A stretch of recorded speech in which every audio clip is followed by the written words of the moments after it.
নমস্কার, আমি মিলন চট্টোপাধ্যায়।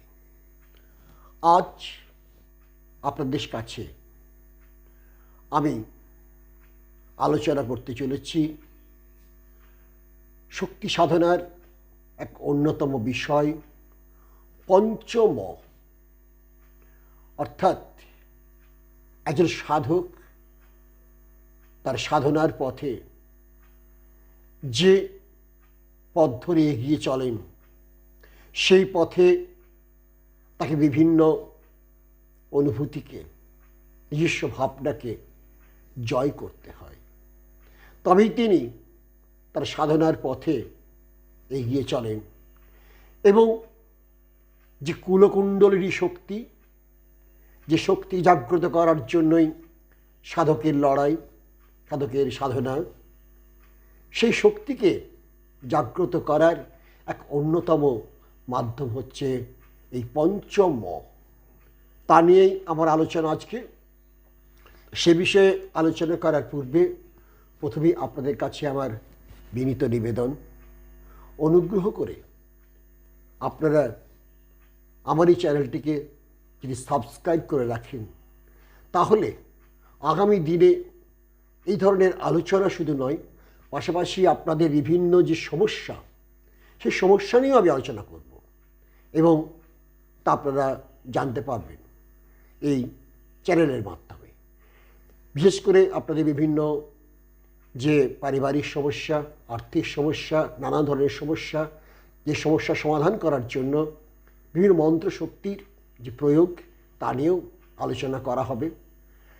তো এই ধরনের আলোচনাতে আপনাদের প্রত্যেককে আমি আবেদন করব যে আপনারা প্রথমে এই চ্যানেলটিকে সাথে রাখুন, সঙ্গে থাকুন এবং তার পাশাপাশি আপনাদের এই আলোচনা কেমন লাগছে তা নিয়েও আপনারা মতামত দেবেন এবং আপনাদের মতামত নিয়েই আমি এগিয়ে চলব আগামী দিনগুলিতে। আমি বিগত দিনে আরও এই ধরনের করেছি, হয়তো আপনারা দেখেছেন, যারা দেখেননি তারা অবশ্যই সেগুলি দেখে নেবেন। আজকে আমরা আলোচনা করব পঞ্চম তত্ত্বের প্রথমটি হলো মদ বা সুরা। এই মদ জাগতিক কোনো মদ নয়।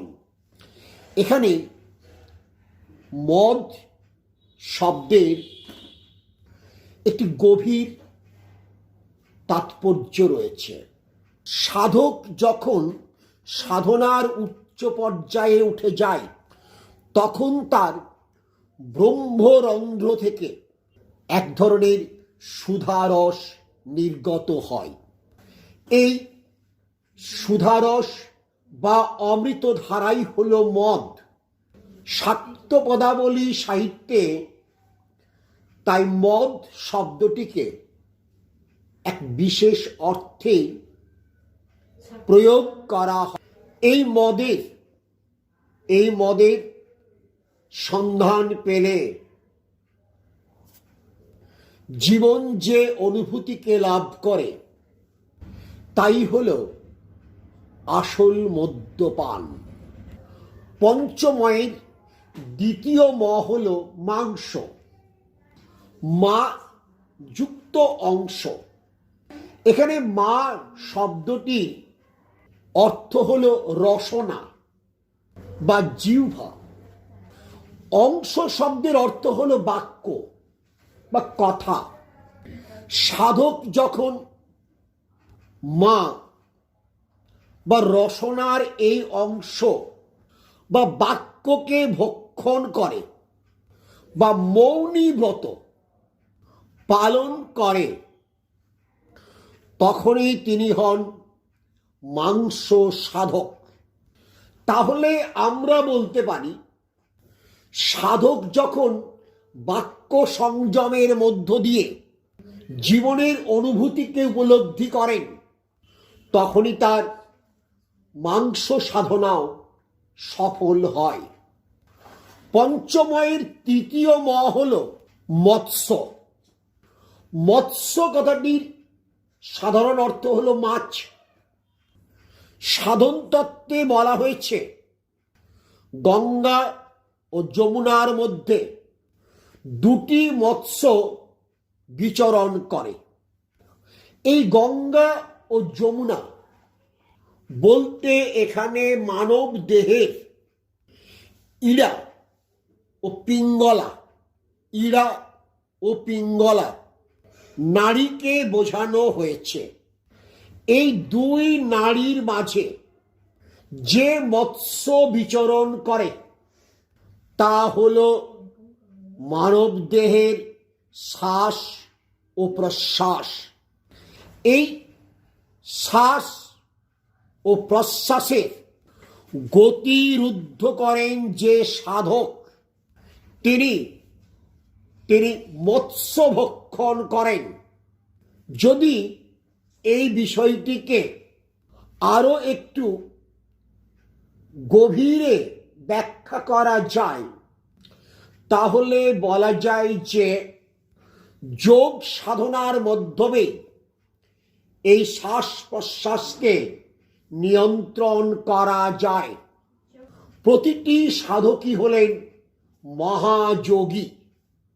যোগ সাধনায় সফল না হলে বা এই মৎস্য ভক্ষণ না করলে কখনোই সাধনায় সাফল্য আসে না।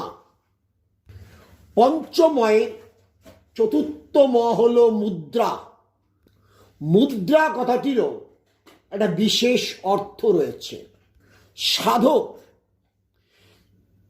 যে বিশেষ ধরনের মুদ্রা অভ্যাসের দ্বারা শ্বাস প্রশ্বাসের গতিকে নিয়ন্ত্রিত করে সুষুম্নায় তা চালনা করতে পারেন এবং এর মধ্য দিয়ে মহাকুণ্ডলীকে জাগরিত করেন, তিনি মুদ্রা সাধক। একজন মুদ্রা সাধক জানেন আমাদের মস্তিষ্কে সহস্রদল পদ্মে মুদ্রিত কর্ণিকার অভ্যন্তরে আত্মা অবস্থান করেন। এই আত্মা জ্যোতির্ময়, কোটি সূর্যের মতো তার যেমন উজ্জ্বলতা, আবার কোটি চন্দ্রের মতোই তা যেন সুশীতল। এই আত্মা মহাকুণ্ডলিনী যুক্ত। মুদ্রা সাধনার মধ্য দিয়ে সেই কুণ্ডলিনী শক্তিকে জাগ্রত করা যায়। পঞ্চময়ের সর্বশেষ ম হল মৈথুন। মৈথুন শব্দটির সাধারণ অর্থ যৌন সম্পর্ক হলেও শাক্ত সাধনায় মৈথুন শব্দটি বিশেষ অর্থ বহন করে। শিব ও শক্তির মিলনের নাম মৈথুন। শিব অবস্থান করেন শিরস্থিত সহস্রদল পদ্মের কর্ণিকার অভ্যন্তরে, আর শক্তি অবস্থান করেন মূলাধারে। কুণ্ডলিনী রূপে কুলকুণ্ডলিনী রূপে এই শক্তি নিদ্রিত থাকেন। একে জাগ্রত করে সাধক যখন ষটচক্র ভেদ করে শিবের সঙ্গে মিলিয়ে দেন তখন তাকে মৈথুন ক্রিয়া বলে। বাস্তবিক ক্ষেত্রে এই পঞ্চম হল সাধনার এক গভীর তত্ত্বকথা। হয়তো সাধারণ মানুষ এই তত্ত্বকথার মূল রসকে অনেক সময় উপলব্ধি করতে পারেন না, কিন্তু একজন প্রকৃত সাধক এই পঞ্চময়ের হৃদয়তন্ত্রীকে সাধনার মার্গ রূপে ব্যবহার করে তার পরম শক্তিকে উপলব্ধি করেন।